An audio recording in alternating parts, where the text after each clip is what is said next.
Hey everyone, my name is Felix and today we are going to work through Recitation 0 part 24 and the topic of today is distributed training.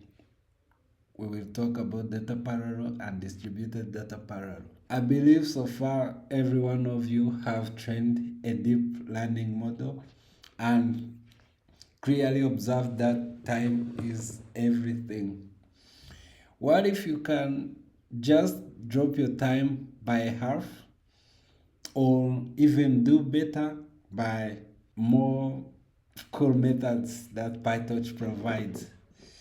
Today we are going to see how you can cut your training time by using multi-GPU training, and we will achieve this by using distributed training methods that are readily available in PyTorch. These methods are data parallel, which is simpler and more beginner friendly when you are using multiple GPUs, and distributed data parallel DDP, which is more advanced for multi-GPU and multi-machine training, and it is a common used industry method. And we will be using MNIST dataset to train a convolution model, and we compare the performance of both methods. At the end of this video, you will have a common understanding on why data parallel, why distributed data parallel, the pros and cons of each method.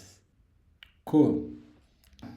Here is our setup for demonstration. As you can see, these are inputs, and this cell contains utility to check the number of available GPUs that we have in our setup. And you can see that we have two GPUs, and this is nothing bigger but a simple convolution neural network to train our MNIST dataset on. Yeah, this is transformation and normalization. Here we use the ImageNet normalization, which is a common practice, and we set up our dataset, and you can see that we have a batch size of 256 because we are going to split our training data into two GPUs. First up is data parallel.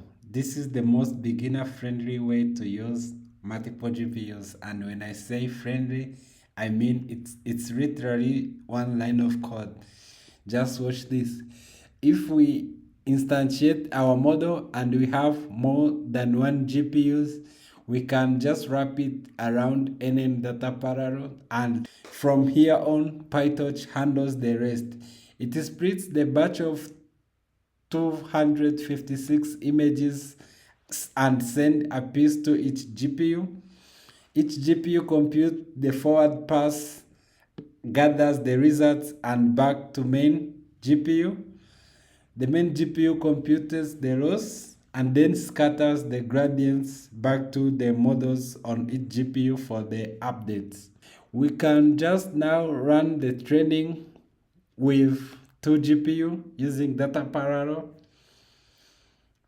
and as you can see, we are successfully training our model, but data parallel has some drawbacks as it uses a single process with multiple threads, which can be slowed down by Python's global interpreter lock or GIL. And it also tends to put more memory load on the primary GPU, which can lead to imbalance. You can see that we successfully learned our model using 18 seconds for 5 epochs, and the following cell is demonstrating how we can save the models when we are training with data parallel. You can see that as our model is wrapped in data parallel, we access the state dictionary that is saved with module prefix in the case. So we need to account this when we are loading the model. Distributed data parallel or DDP is the recommended method for a reason. It is significantly faster.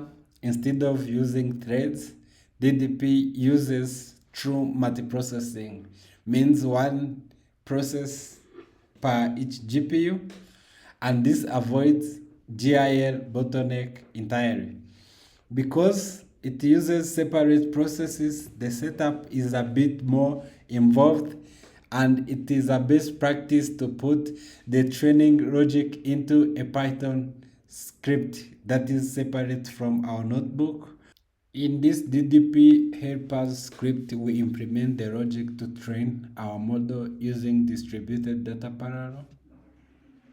And first, at the top of our train function, you can see that we initialize the process group by using this init process group.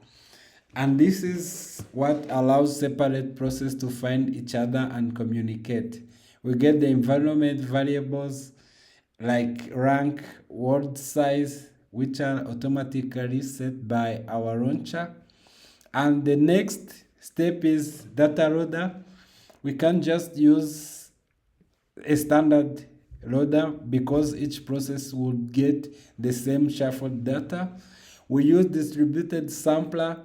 This is crucial as it ensures each process gets a unique slice of the data set. Then we wrap our model with DDP.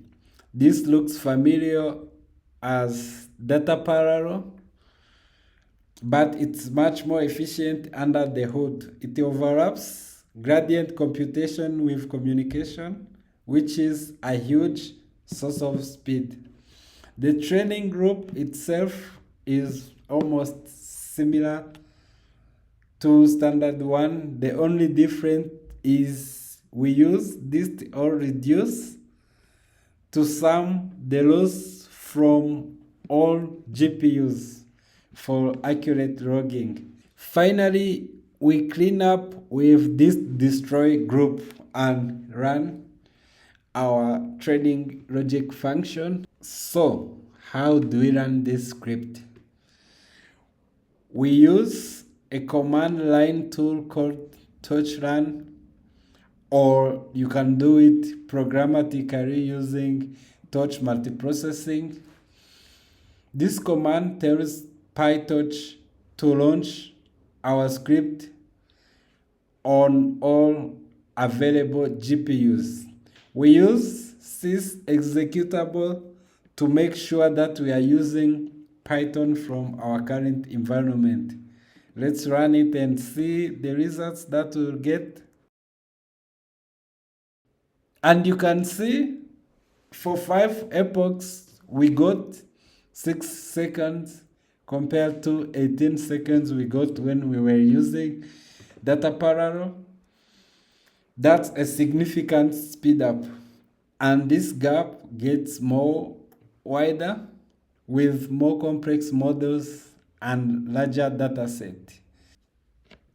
When you use a launcher like TorchRun, some of the essential environment variables like rank, local rank, and word size are set automatically for you. But when you try to do this programmatically by using Torch multiprocessing, you will be responsible for assigning such variables. You should have noticed that we have this line in our DDP helpers, which is distributed or reduce loss, and our reduce operation is sum. So we are actually averaging the losses from multiple GPUs, and it's like we are doing all reduce on the gradient during backward pass. This ensures that every process has same averaged gradient before the optimizer updates the model weights. But when we are training with DDP, the DDP itself doesn't automatically synchronize other values like loss. So each process calculates its own loss based on the slices of data that it has received. So if you want to log the total or average loss on all GPUs, that's why we are aggregating that loss. From this visualization, it clearly highlights the high-level overview of how both data parallel and distributed data parallel operates in PyTorch. You can see that in data parallel, we just have a single process that is feeding same data to multiple GPUs. But in distributed parallel, you can see that every GPU is assigned its own process, which makes it more efficient and faster compared to data parallel. From what we've seen so far, we can say that while data parallel is great for quick test, if you are serious about training speed and efficiency, you should always use distributed data parallel, and it is industry standard for a reason. The initial setup is a small price to pay for the massive performance gain. Yeah, and that's it for today. You should now know the difference between data parallel and DDP and how to use them. And if you have any comment or question, please feel free to drop it in comment. We will try our best to address it. Thank you for your time and happy training.